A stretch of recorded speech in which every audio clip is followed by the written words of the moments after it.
जाते हैं, लेकिन आप 5 मिनट से ज्यादा टिक नहीं सकते, कुर्सी से उठकर अपने घर चले जाते हैं। इसका मतलब आपके अंदर पेशेंस की कमी है। आप अगर लाइव देख रहे हैं, आपको 5 मिनट के बाद आपको कोई ना कोई काम याद कराएगा शैतान, और उसी समय आपके पेशेंस को खराब करना चाहता है। उसको पता है, कह रहा है अगर पेशेंस इनके अंदर होगा तो कह रहा है कि ये लोग परमेश्वर को देखने पाएंगे, परमेश्वर को महसूस करने पाएंगे, उसकी आशीषों को लेने पाएंगे। इसलिए कह रहा है कि बहुत सारे लोगों ने पवित्र आत्मा के पेशेंस के द्वारा कह रहा है कि परमेश्वर को पाया।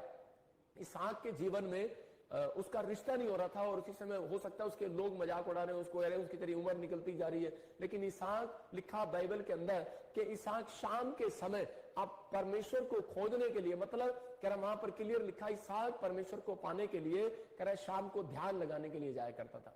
जब वो ध्यान लगाता था, इसका मतलब कि उसके अंदर पेशेंस था, और वो एक दिन नहीं उसने ध्यान लगाया, वो फिर जाता, वो फिर जाता, वो हर शाम जाता। उसको पता नहीं कितने साल हो गए, उस शाम को वो जाता जंगल में और जाकर वो ध्यान लगाकर परमेश्वर के सामने बैठ कर आता, और उसी समय ध्यान लगाकर आ जाता प्रार्थना करके। और उसी समय एक दिन क्या हुआ, परमेश्वर ने उसके पेशेंस को चेक कर लिया, और उसी समय जब वो एक दिन ध्यान लगाकर वापिस आ रहा था तो सामने से ऊंट पर बैठकर रिबका आ रही थी, और उसने उसको पसंद कर लिया। मैं आपको बताता हूं कि परमेश्वर है, ये पवित्र आत्मा है, उसके लिए उस दिन रिश्ता आया। मैं कह रहा हूं आज बहुत सारे लोगों के अगर काम नहीं खुले, मैं कह रहा हूं पेशेंस रखो जब आप प्रार्थना कर रहे हैं, लेकिन आपके अंदर पेशेंस नहीं है। कई बार, बहुत बार हम लोग पवित्र आत्मा से बोलते रहते हैं, पवित्र आत्मा मेरी जिंदगी में काम कर। मैं इसलिए बता रहा हूं कि ताकि आप वीरवार को सीखो और संडे के दिन आप मिराइकल को देखो अपने जीवन में, यीशु मसीह के नाम में।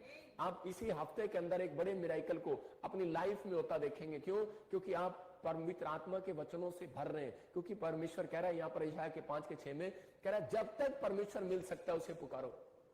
इसका मतलब कह रहा जब तक यहोवा मिल सकता है उसकी खोज में रहो, ध्यान में रहो। हाँ परमेश्वर है, कह रहा है कि वो मुझसे बात करेगा, वो मुझसे मिलेगा, लेकिन हम 5 मिनट से ज्यादा प्रार्थना नहीं कर सकते, हम भाग जाते हैं, हम ध्यान नहीं लगाते। मैं कह रहा हूं प्रार्थना एक अलग चीज है कि आप प्रार्थना में मांगते हैं परमेश्वर से, लिखा मांगोगे मिलेगा। आप प्रार्थना करते हैं, आप प्रार्थना बार बार करते हैं, लेकिन जब आप प्रार्थना करने के बाद आप कम से कम 15 मिनट के लिए आप परमेश्वर की स्तुति करो 5 मिनट, और परमेश्वर की तारीफ करो, और उसके बाद 10 मिनट के लिए आप शांत होकर बैठ जाओ, और इसी समय आप ध्यान लगाओ कि परमेश्वर मैं तुझे सुनना चाहता हूं, मैं तेरी आवाज को सुनना चाहता हूं, मैं तुझे खोजना चाहता हूं कि परमेश्वर तू मुझे बता, पवित्र आत्मा मेरा ये नुकसान क्यों हो रहा है।